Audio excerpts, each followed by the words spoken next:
আজকে কথা বলবো অ্যামাজন জঙ্গলের কিছু অজানা প্রাণীর নাম নিয়ে, যা আপনারা আগে কখনো শোনেননি।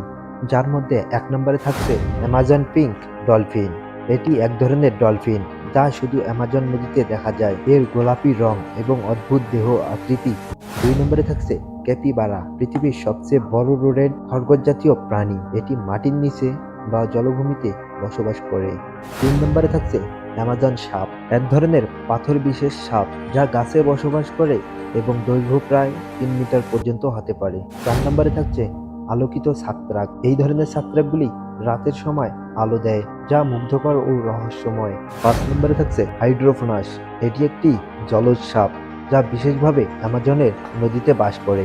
6 নম্বরে থাকছে প্যারামুকারকিয়া, পৃথিবীর সবচেয়ে ছোট প্রজাতির বানর, যার দৈর্ঘ্য মাত্র 5 ইঞ্চি 12 সেন্টিমিটার পর্যন্ত হতে পারে। তো বন্ধুরা, আজকের ভিডিও আপনাদের কেমন লাগছে অবশ্যই কমেন্টে জানাবেন। আমার কাছে সব থেকে ভালো লাগছে আলোকিত ছত্রাক।